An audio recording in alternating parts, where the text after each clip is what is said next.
noite, amada igreja, que a graça e a paz do nosso Senhor Jesus Cristo esteja sobre cada um de nós nessa noite.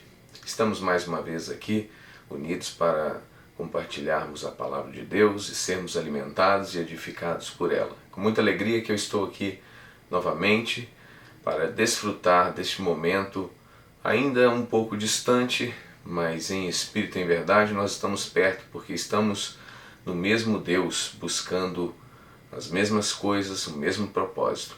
E nessa noite não será diferente. Nós vamos nos alimentar da palavra de Deus e nos fortalecer neste momento em que mais estamos precisando de uma direção, de uma palavra que nos conforte, que nos dê ânimo e que nos cure a alma, para que possamos marchar adiante de cabeça erguida, sem desânimo, sem melancolia, sem pranto, sem tristeza, mas sabendo que nós já alcançamos aquilo que viemos buscar.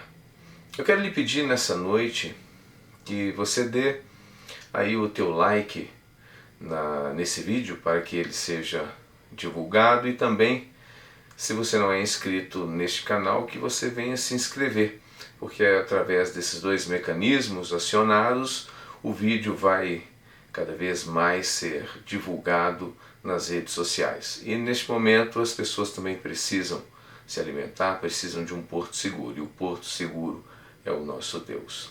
Nessa noite então nós vamos estar estudando, nos aprofundando na palavra de Deus, e eu quero começar lendo um pensamento. Eu já falei esse pensamento algumas vezes, mas é bom a gente estar relembrando, porque é um pensamento importante, é um pensamento de João Calvino.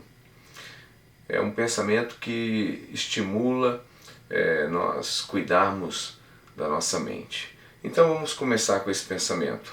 A mente do homem é como um depósito de idolatria e superstição, de modo que, se o homem confiar em sua própria mente, é certo que ele abandonará a Deus e inventará um ídolo segundo a sua própria razão. Esse pensamento é muito profundo, porque ele nos direciona a protegermos a nossa mente. Como? Confiando naquele que não falha, confiando naquele que não decepciona ninguém. Muito pelo contrário, ele surpreende a todos. Então, quando nós depositamos a nossa confiança no lugar certo, Deus então estabelece dentro de nós o teu reino, e nós nos tornamos pessoas firmes, pessoas capacitadas para sobressair em qualquer tipo de situação. E ele diz aqui que quando o homem abandona Deus, certamente fará um ídolo segundo a sua própria razão.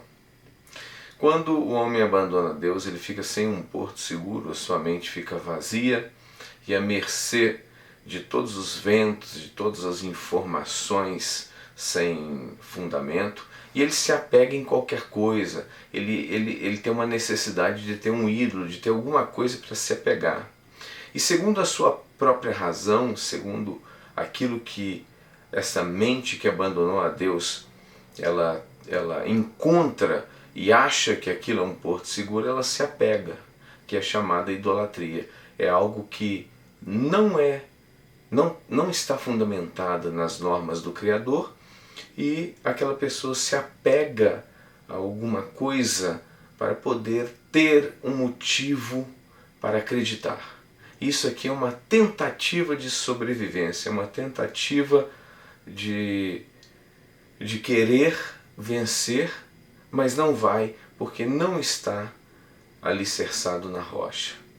Então, o homem que ama a Deus é aquele que ouve as palavras e guarda os teus mandamentos. É semelhante àquele homem que construiu a tua casa sobre a rocha. Vieram os ventos e a tempestade e a casa dele não caiu, porque ele está literalmente fundamentado na rocha. Então nessa noite eu quero te entusiasmar a dispensar qualquer tipo de pensamento, qualquer tipo de porto seguro que não seja o nosso Deus, o Criador.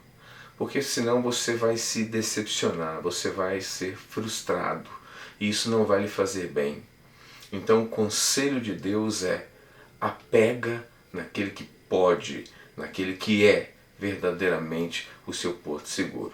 E falando em porto seguro, nós vamos então começar lendo a palavra de Deus aqui no livro de Provérbios, no capítulo de número 4, versículo de número 23. Diz assim: acima de tudo o que se deve preservar, guarda o íntimo da razão, pois é da disposição do coração que depende toda a tua vida. Então, aqui, este provérbio, o livro de Provérbio, ele foi escrito por vários homens sábios, né? Um deles foi Salomão, rei Agur e vários outros, né? Então, este versículo, ele está dizendo o seguinte, que nós devemos preservar o íntimo da razão. Quando nós falamos o íntimo da razão, nós estamos falando da parte racional.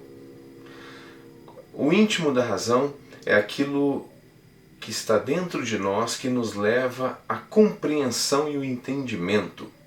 É quando nós ponderamos as informações que nos são passadas e, através da nossa análise racional, conforme o apóstolo Paulo nos ensina no livro de Romanos, que nós devemos oferecer a Deus o nosso culto racional, ou seja, é o culto em que nós manifestamos a Deus a nossa capacidade de compreensão e de inteligência, filtrando as informações, separando as coisas boas das coisas ruins e então marchando cada vez mais no aprofundamento do conhecimento. Então, nós temos que preservar o íntimo da razão. Será que no momento do desespero, no momento do caos, nós estamos preservando o íntimo da razão? Ou estamos agindo por impulso, por emoções?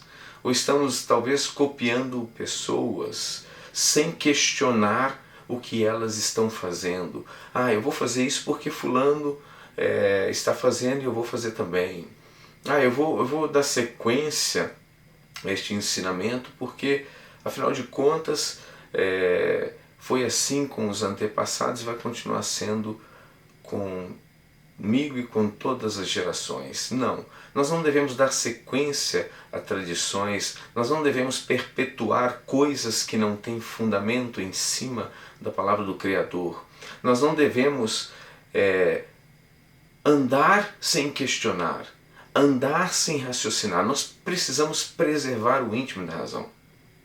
Nós devemos lembrar daquele momento, lá no livro de Atos, que está citado então, o seguinte versículo que diz assim: os bereanos eram mais nobres do que os tessalonicenses, porque eles verificavam nas escrituras se tudo que estava sendo dito era verdadeiro. Então nós devemos carregar essa nobreza, a nobreza da racionalidade superior, aonde nós analisamos e questionamos.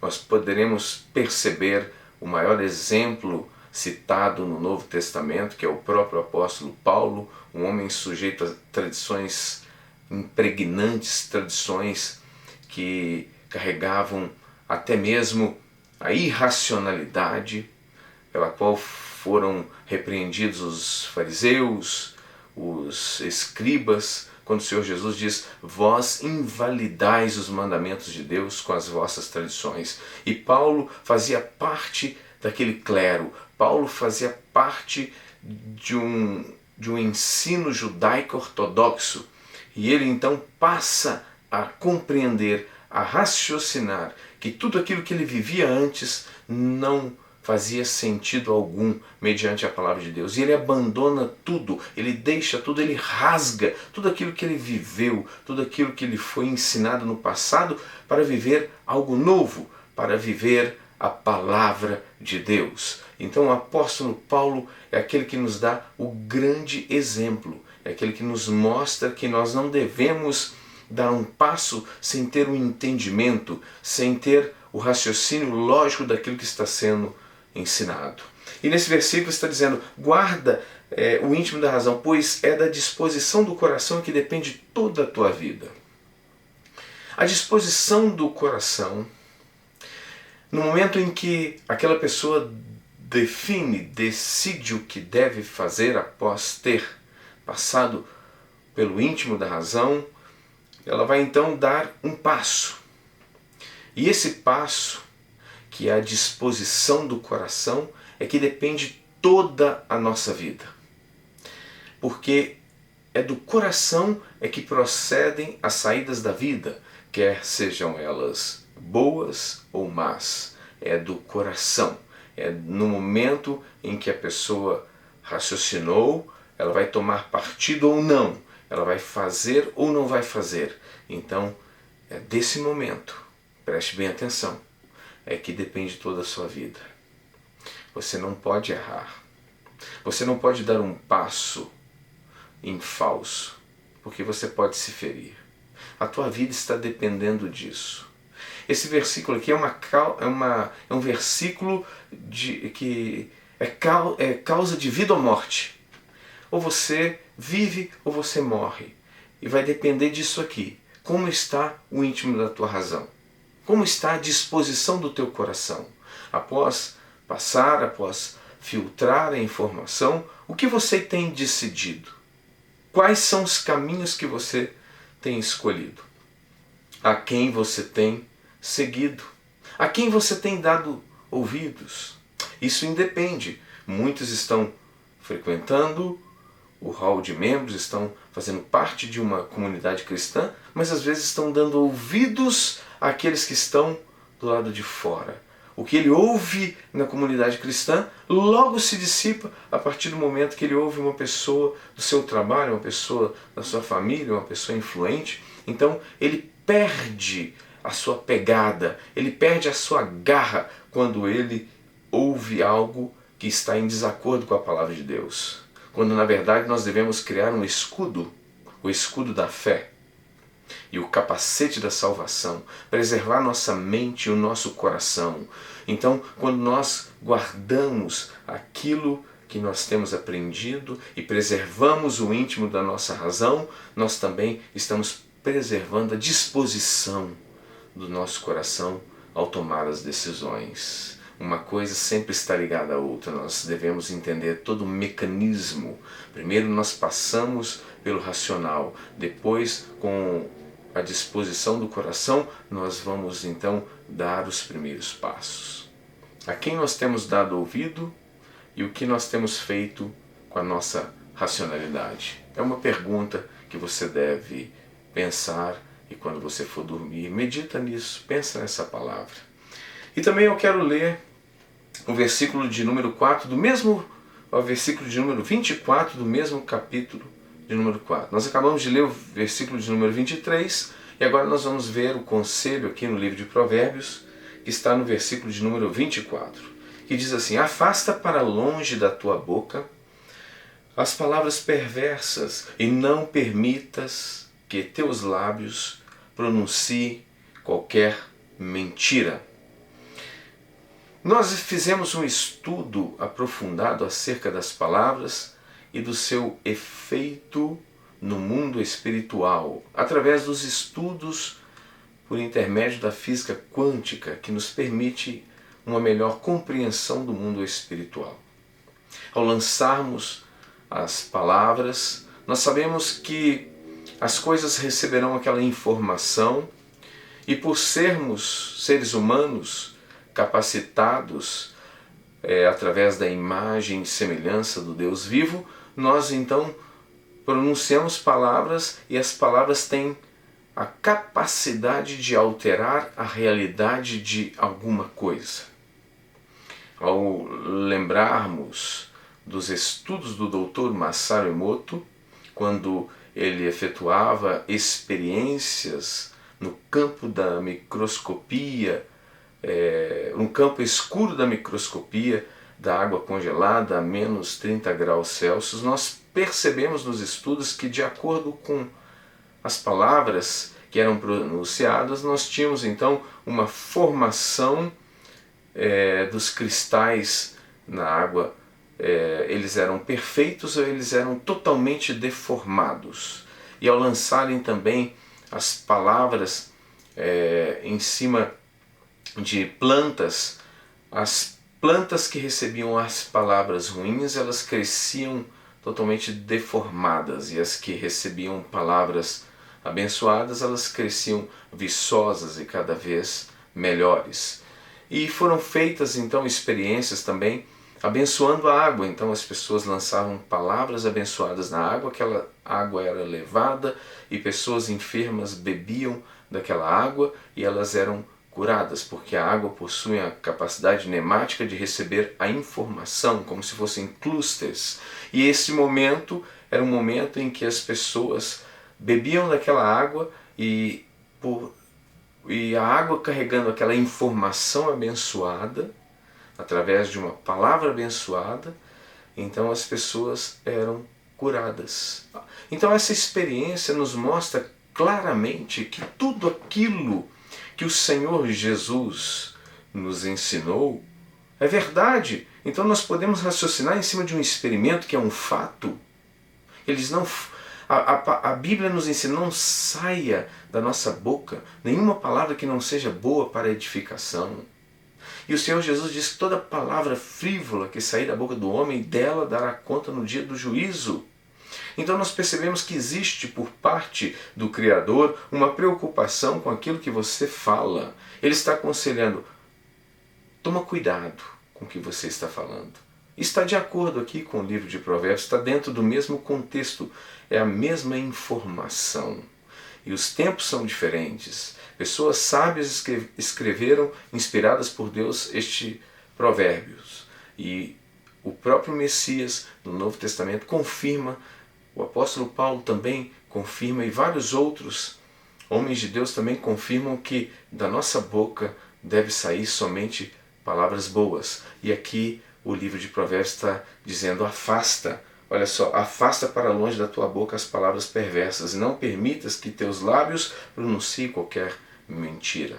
Perversidade e mentira nós devemos nos afastar. Nós devemos deixar de lado. Porque se as palavras têm poder e se você disser qualquer perversidade, você pode alterar na matriz divina a sua realidade de forma negativa. Então, ao entendermos esta verdade no íntimo da nossa razão, nós devemos então colocar à disposição do nosso coração a força do falar, a força da decisão em cima da palavra. Então, a disposição do nosso coração, ou melhor dizendo, a nossa vida depende da disposição do nosso coração em seguir a palavra ou não. Aí está. Eu vou dizer, uma grande bifurcação, dois caminhos. Nessa noite, ou você abraça seguir a palavra de Deus do jeito que as coisas estão escritas, ou você vai seguir alguma informação que vai fazer com que você construa um ídolo segundo a sua própria razão, segundo tradições religiosas, segundo informações de pessoas que contradizem a palavra de Deus, e vai viver uma vida de derrota, de angústia, de tristeza, de enfermidade, de frustração. Então, aonde você vai colocar à disposição do teu coração? Como que você vai usar o íntimo da tua razão?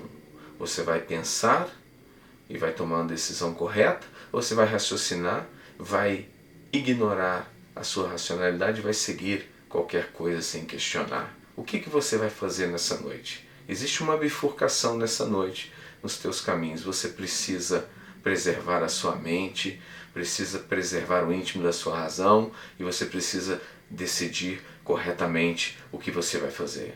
Porque cada decisão que você toma, ela é um pedacinho da construção do seu futuro.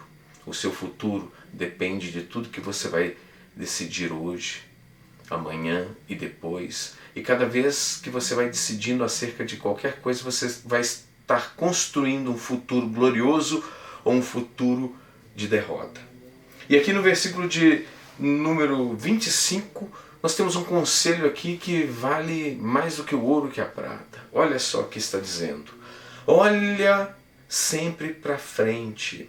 Mantém o teu olhar fixo no objetivo a ser alcançado. Olhar para frente. É claro que todo mundo, quando está andando, está em algum trajeto, está sempre olhando para frente, é claro. Mas aqui nós não estamos dizendo sobre o sentido literal. Nós estamos usando aqui uma metáfora.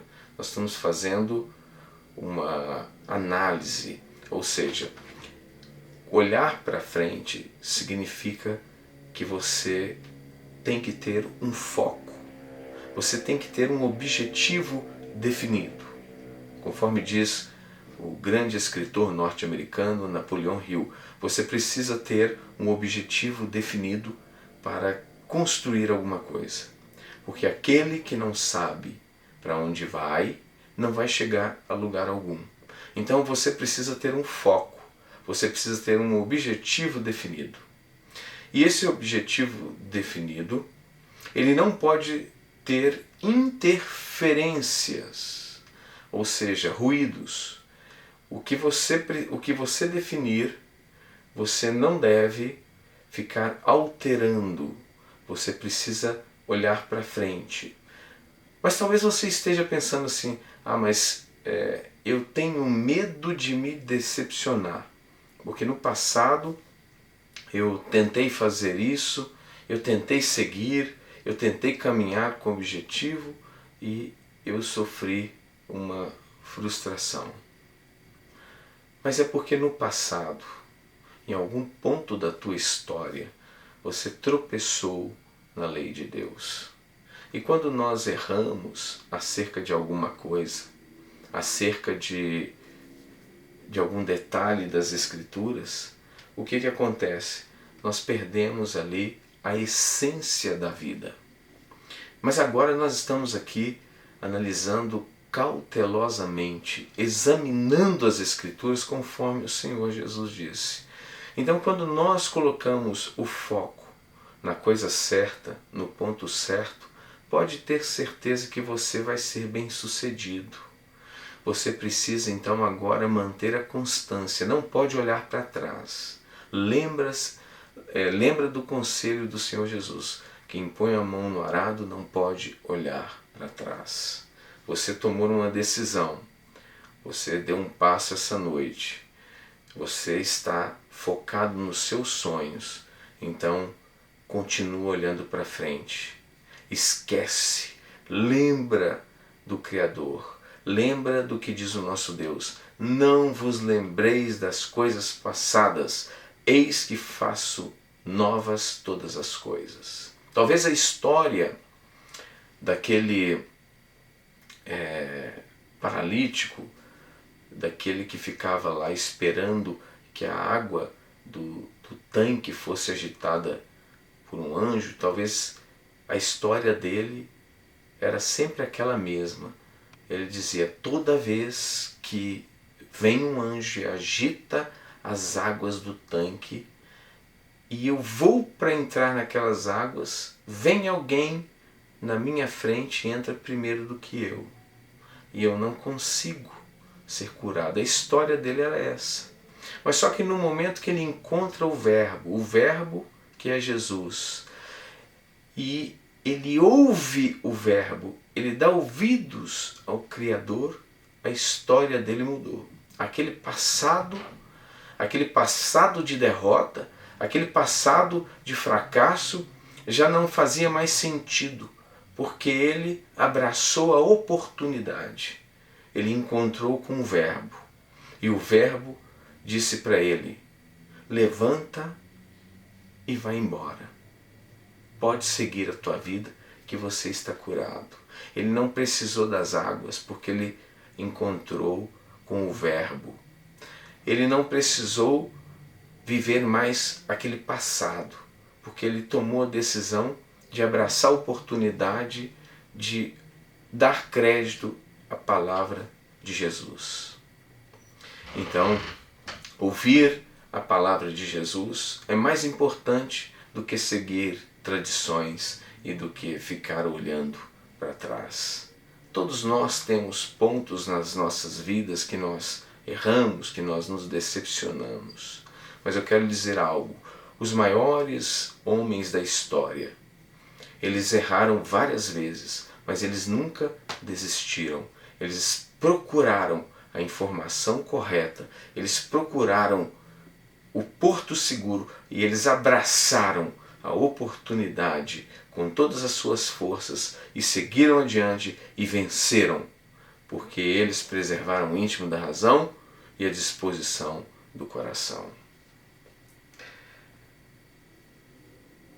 Versículo de número 26 do mesmo capítulo número 4 diz assim: reflete sobre tuas escolhas e sobre o caminho por onde andas, e todos os teus planos serão bem-sucedidos. Aqui está um grande segredo, o grande segredo do sucesso. Você tem refletido nos caminhos onde tem andado? Você tem refletido na consequência das suas escolhas? Você faz uma análise? Você faz um estudo sobre a tua vida? Lembra das decisões que você tomou e lembra das suas consequências.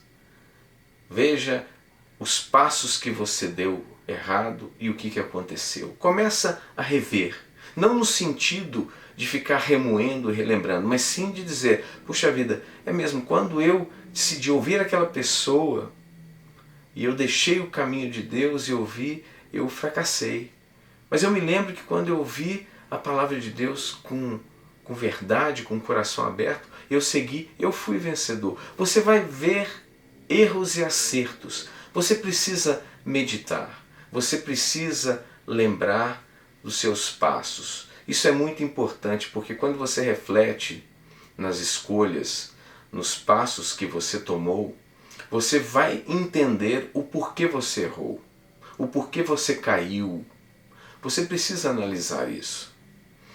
É interessante qual foi a curva que você passou direto, né? Lembra dos pilotos de Fórmula 1, por exemplo, né? Aquele grande piloto que ele morreu, o Ayrton Senna. Ele meditava, ele pensava em tomar, por que ele errou, aquela curva que ele não fez bem. Ele pensava na pista, como que ele ia fazer o melhor trajeto, a melhor curva, como que ele ia acelerar, que horas ele ia frear. Tudo aquilo que se passa numa corrida, ele prestava atenção ao máximo para ver aonde ele estava errando. Ele foi um homem de grande êxito naquele esporte, porque ele refletia sobre as escolhas dele.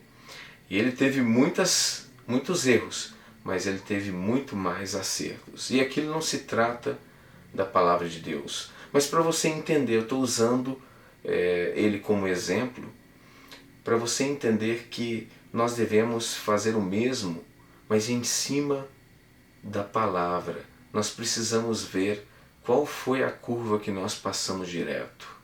Por que nós erramos? Qual foi a decisão que nós tomamos errado? Tudo isso você pode refletir, você pode entender e você pode corrigir. E à medida que você corrige sobre as tuas escolhas, sobre o caminho por onde anda, aí todos os teus planos serão bem-sucedidos.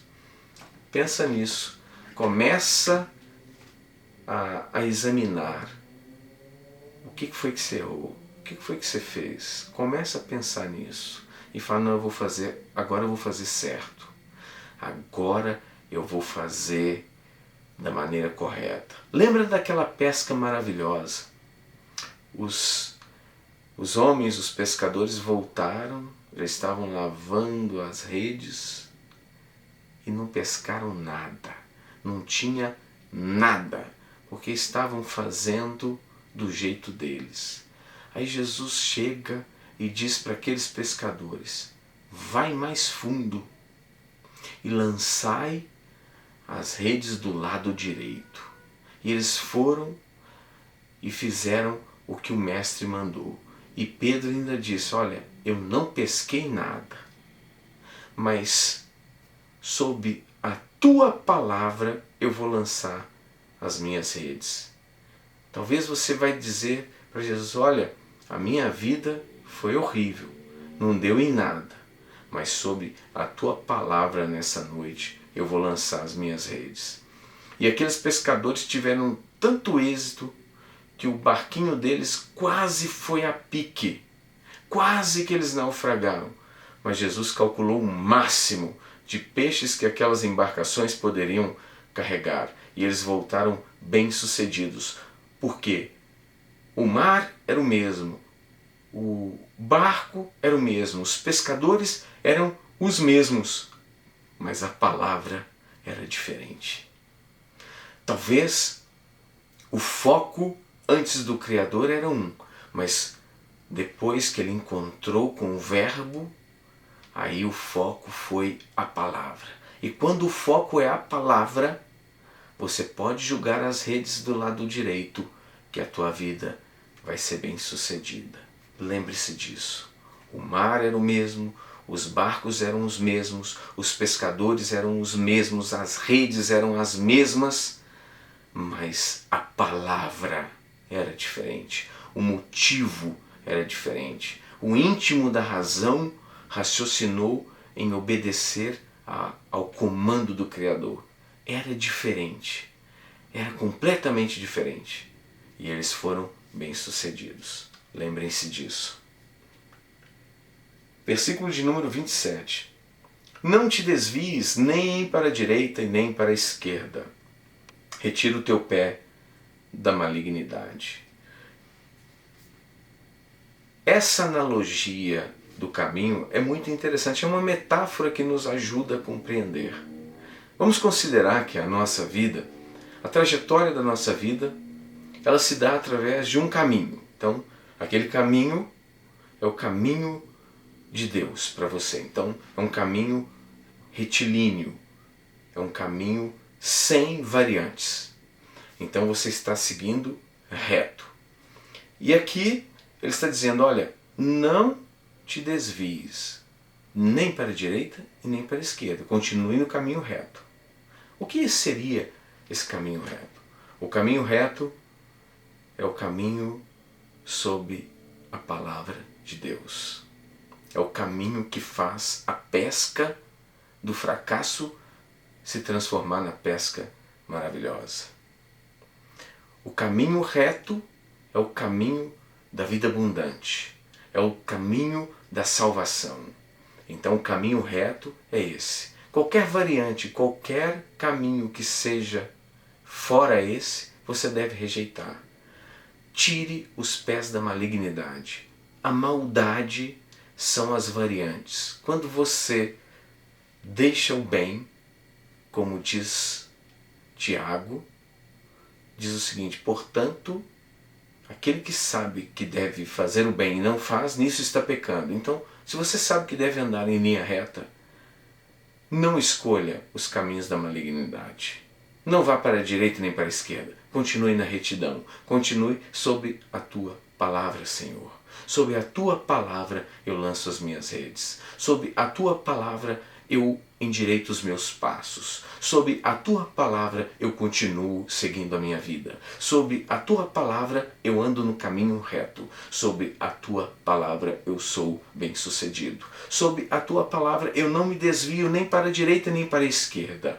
Sob a tua palavra eu desprezo os conselhos que não fazem parte do teu reino. Sob a tua palavra eu preservo o íntimo da minha razão. Sob a tua palavra eu guardo também a disposição do meu coração, porque minha vida depende dele. Sob a tua palavra eu assimilo todas as informações das Escrituras e ando nelas, porque eu já sou bem-sucedido. E é assim que você vai viver. Você tem que ter garra, você tem que ter determinação, olha para frente e não se distraia com nada. Continue firme, preserva o íntimo da sua razão, guarda a sua mente, guarda os seus pensamentos, porque o inimigo, ele gosta muito de implantar pensamentos. Ele tem o quê? Uma capacidade de lançar no seu pensamento um pensamento parecido que é teu. E se você guardar aquilo como seu, você vai tomar a decisão errada. Vamos falar um pouco sobre isso. Vamos ver aqui. Devido a pensamentos ministrados pelo maligno, muitos prestarão contas para a condenação no dia do juízo. Vamos analisar isso aqui? Vamos para o livro de Eclesiastes. Vamos entender isso aqui. Eclesiastes 11, versículo de número 9. Veja bem o que diz a palavra. Jovem, alegra-te na tua mocidade. Sê feliz o teu coração nos dias da tua juventude. Segue os caminhos que o teu coração indicar, e todos os seus desejos dos teus olhos. Saiba, contudo, que tudo quanto fizeres passará pelo julgamento de Deus. Versículo de número 10. Sendo assim, afasta o teu coração do desgosto e da ansiedade, e pare de fazer o teu corpo sofrer, pois a juventude e o vigor da mocidade passam muito rápido. Se você preservar o íntimo da razão, se você preservar a disposição do seu coração, se você analisar que todos os teus caminhos e as tuas decisões passarão pelo juízo de Deus, você vai tirar os pés do desgosto. E quando você afasta o teu coração do desgosto, conforme o versículo de número 10, e da ansiedade que não leva a lugar nenhum, a ansiedade só serve para agitar, tira o sono, a pessoa fica passando os carros na frente dos bois, quer tomar decisão, fica afobada, a respiração fica ofegante, toma decisão de qualquer jeito. A ansiedade impede que a racionalidade impere sobre a sua vida, porque a ansiedade ela fica impulsionando, você precisa tomar uma decisão, é agora, de qualquer jeito, escolhe logo, e você toma aquela decisão errada, e depois lá na frente vem o retorno. O retorno é doloroso, mas aí já não adianta, né? Depois que decidiu errado, depois que já colheu, o que fazer? Se arrependa, comece de novo. Então, afasta do teu coração o desgosto e a ansiedade. Isso não pode fazer parte do seu cotidiano, meu querido e minha querida. Porque se você permite que a ansiedade impere sobre a sua vida, você vai tirar a racionalidade, que é o íntimo da razão, e a disposição do teu coração. E aí você vai tomar decisões por impulso, sem a racionalidade. Aí o que acontece? A disposição do teu coração, ela vai perder o poder, porque ela vai decidir pelo caminho errado. Então a disposição, ela vai ser uma disposição fraudulenta, uma disposição que vai te impulsionar por um caminho errado, porque você quebrou lá atrás a racionalidade, que é o íntimo da razão. Então afasta o desgosto e a ansiedade. Para de pensar. Você precisa parar de pensar no fracasso. Você precisa parar de remoer. Você precisa perdoar. Você precisa refletir nas escolhas do passado, mas sem ficar remoendo aquela situação. Você tem que jogar aquilo de lado e dizer, eu errei mesmo porque eu sou humano. E agora eu vou começar de novo, Deus já me perdoou e agora eu vou fazer certo.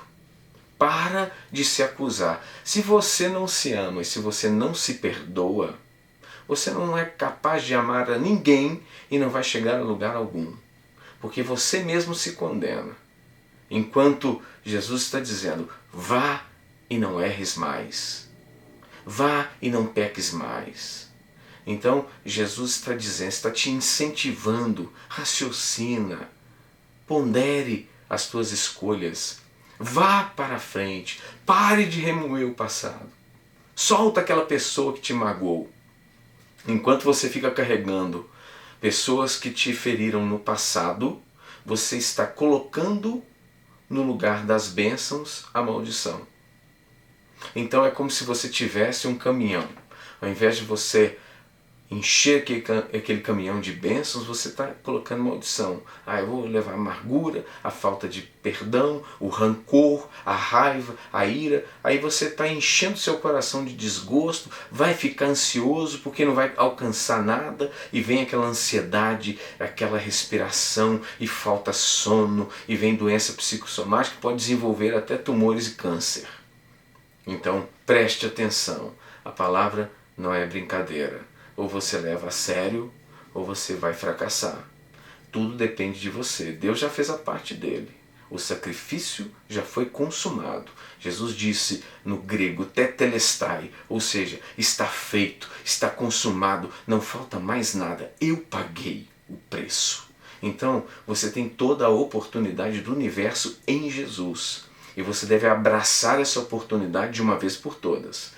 Porque enquanto você ficar flutuando nas informações fraudulentas que permeiam a face de toda a terra, você vai fracassar mesmo. Isso é garantido.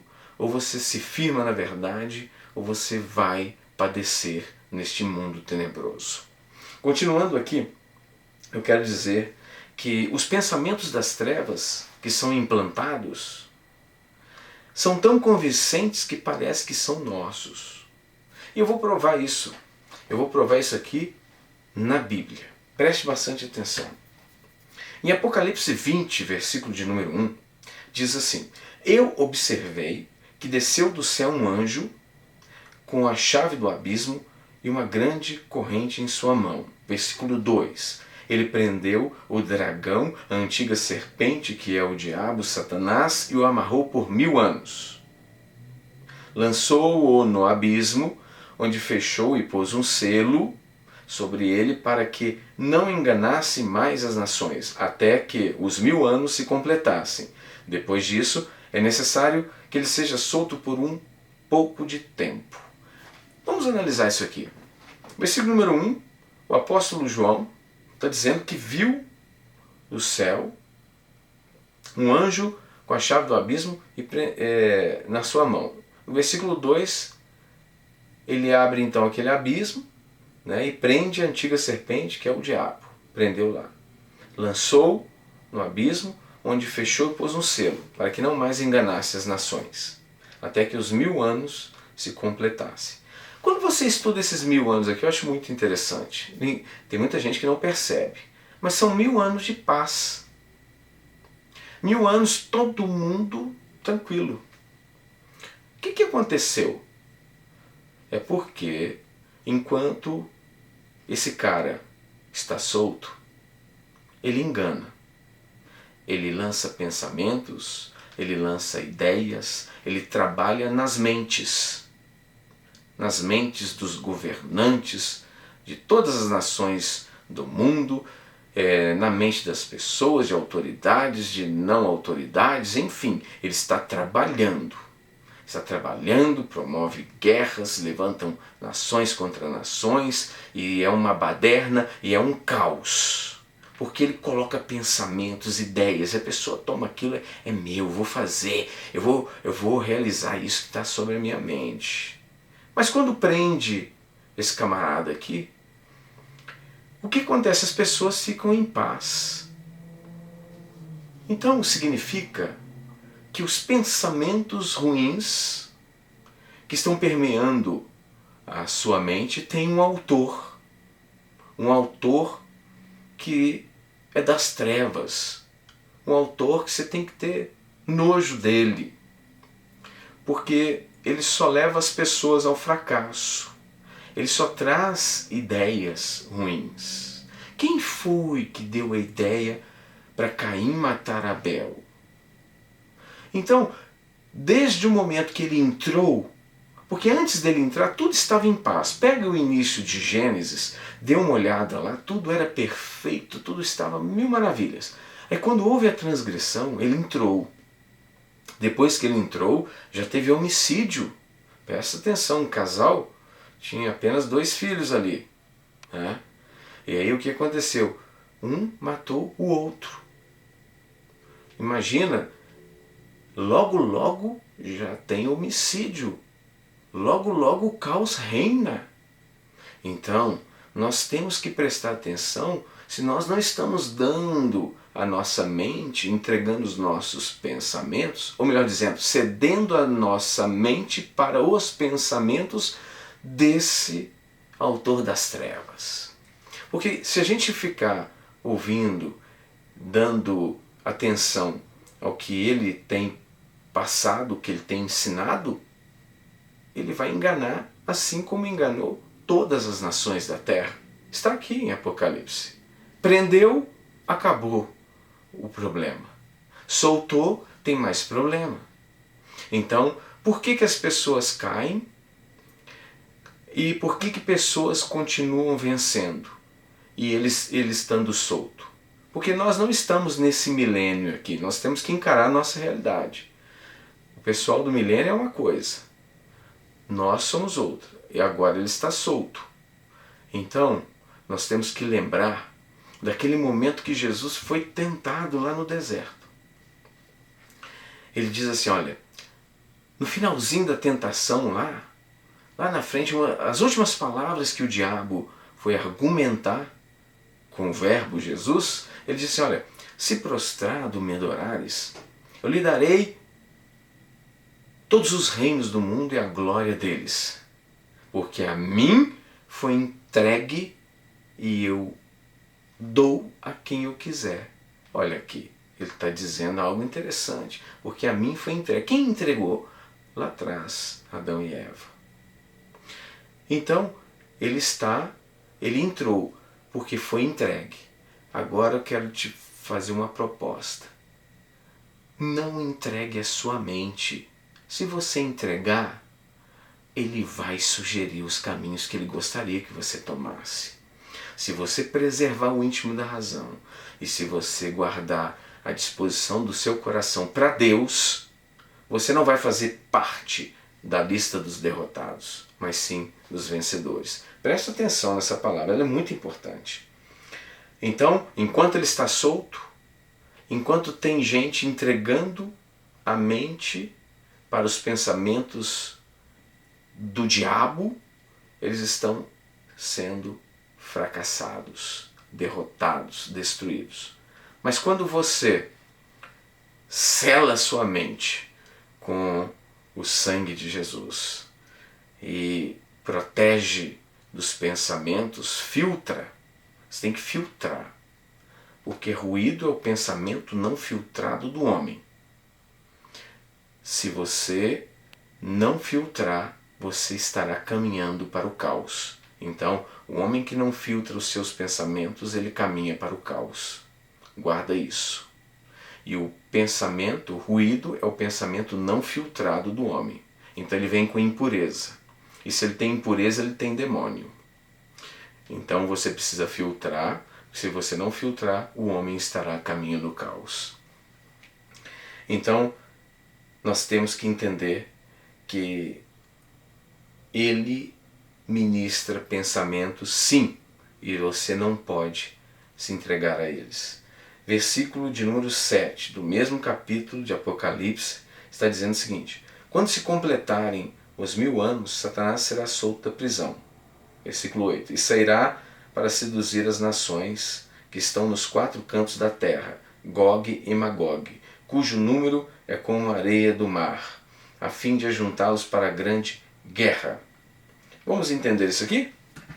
Quando se completarem os 1000 anos, então fechou 1000 anos de paz.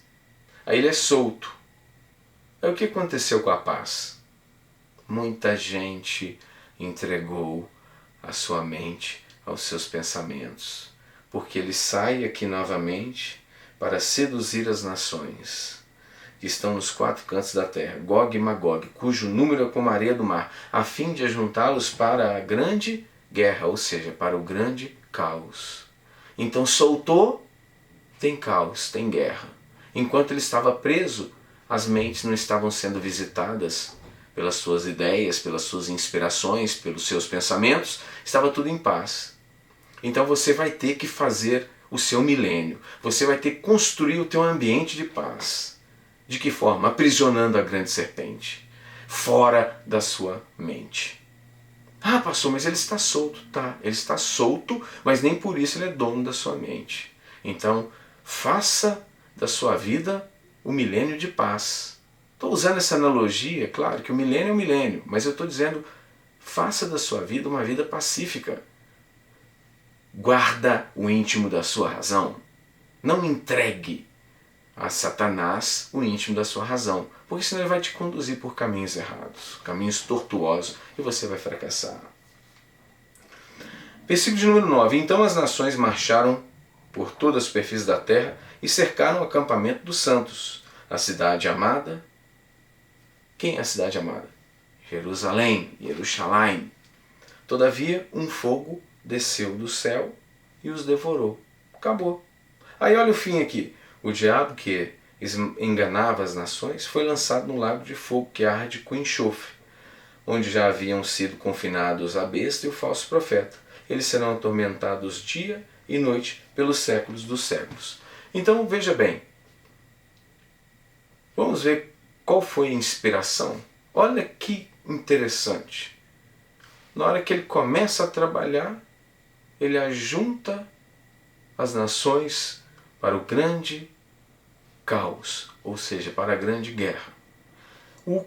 Os conduz para o caminho contra a vontade de Deus, porque eles foram contra a cidade santa, Jerusalém.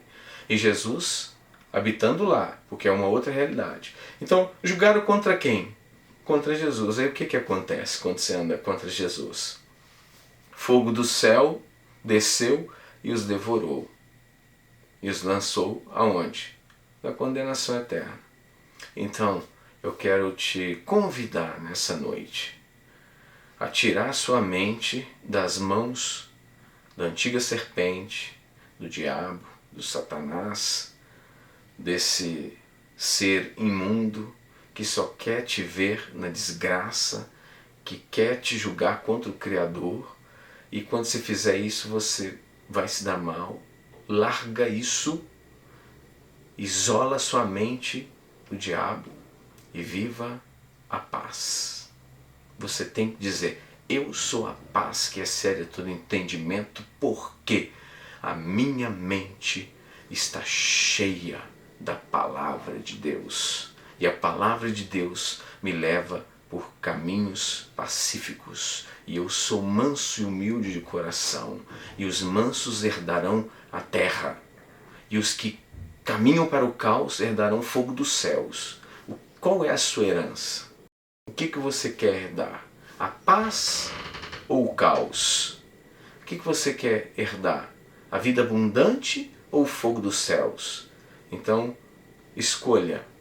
Escolha bem e escolha na palavra, porque o teu amanhã depende das tuas escolhas de hoje. Então, eu deixo aqui o meu grande abraço. Que Deus abençoe a cada um de nós nessa noite e que nós sejamos edificados com essa palavra. E espero, não com ansiedade, mas espero com saudade, o nosso próximo encontro. Que Deus abençoe a todos.